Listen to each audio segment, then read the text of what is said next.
Hi, everybody. Mike White here. Welcome to this week's blog post. It's an interesting start to the year. The people that I'm working with are seeing really good activity. People coming back into the market that they had talked to, earlier last year. Some of the people that left as interest rates, spiked in the high sevens, low eights for a while. People that are new to looking for a house are coming in, getting pre-approved. It even appears that people who are, in a position that we had long thought, or at least recently thought, were not interested in moving. The people who are trading up seem to be more engaged, and that's encouraging for me, and it should be encouraging for you. But it's very disappointing to see how many people in the mortgage and real estate industries are much more interested in making excuses for their lack of performance than finding solutions for those shortfalls. You would think that given everything that people have gone through in 2023, that nobody sold a house or did a single loan, that the market was the worst in history, and things were never coming back. And there just seems to be this negative, endless, excuse for why certain people haven't done better, why certain teams or groups or organizations haven't done better. And when they're doing, they're hanging their hat on the fact that, everything is horrible and there's no way out.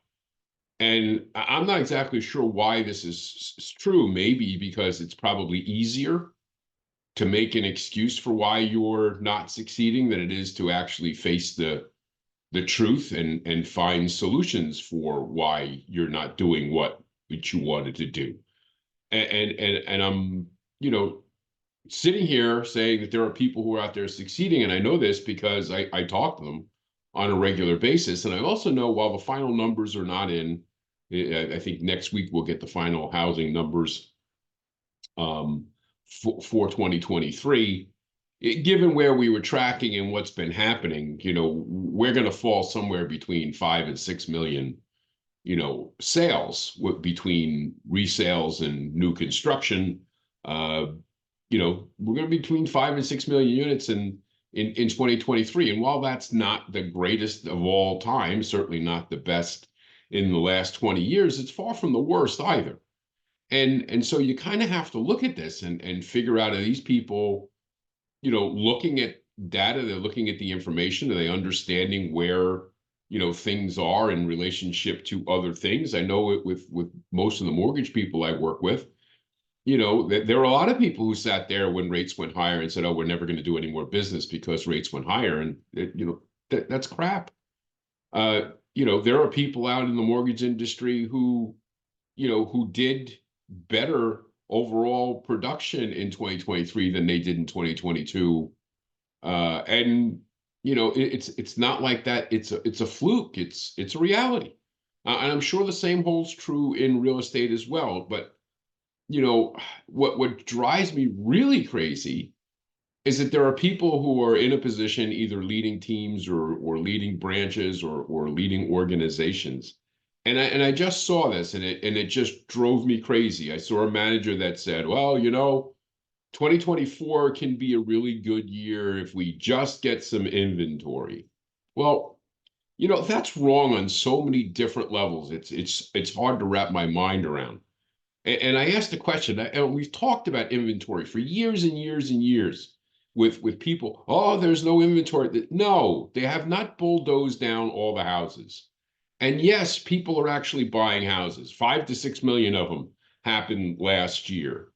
And people sit there and say, oh, inventory. Well, I know that markets vary from location to location, but nationally, inventories are rising. So I don't know if this manager missed the memo, but inventories are actually improving. Are they at all-time highs? No, but remember, the last time we had all-time highs in inventory, there was a housing bubble and it was a mortgage meltdown, and you couldn't give a house away and prices were plummeting on real estate. Prices are not plummeting on real estate, despite what a national entity would tell you home prices are not going to fall in 2024. Prices are going to continue to rise just like they did in 2023. Again, these things are certainly local. Yes, I am sure there are pockets in the nation where there may have been, housing prices come down a little bit.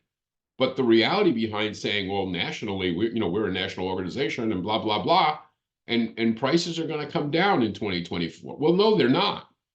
And if anybody is out there saying that, and if anybody's out there believe, you ought to ask the people who sat on the sidelines in the last couple of years while people kept screaming housing bubble and interest rates are going back to 3 and all this other stuff. Guess what? They were all wrong.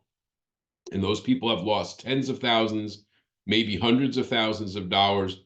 And even worse, there are people out there who bought into that hype, into that nonsense. Listen to those people who were pontificating lies because nobody really knows where we're going, but the trend is going higher. And yes, the trend on rates is going lower. So home prices going higher and rates going lower. It's kind of an offset. But the reality of this is inventory is there if you go out there and talk to people. And you got to ask yourself and you got to ask the people you're working with. The next time somebody says, it's inventory. Here is the one statement or the one question you need to ask them.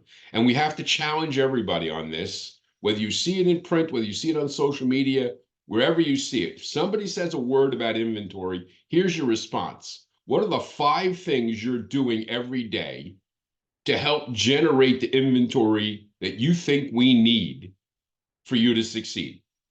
Think about that. Put that out there. What are the 5 things that you do every day to help generate the inventory that you think you need in order for you to succeed? Because if you're not working toward a solution, you're making an excuse. And I know it's easy to make excuses because people do it all the time. And I know it's hard to actually do the work behind, finding a solution and making an effort.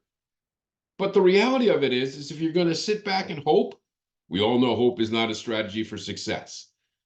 And one of my favorites out there is people, well, nobody's going to sell a house with a 3% mortgage for a higher mortgage than that. That's nonsense.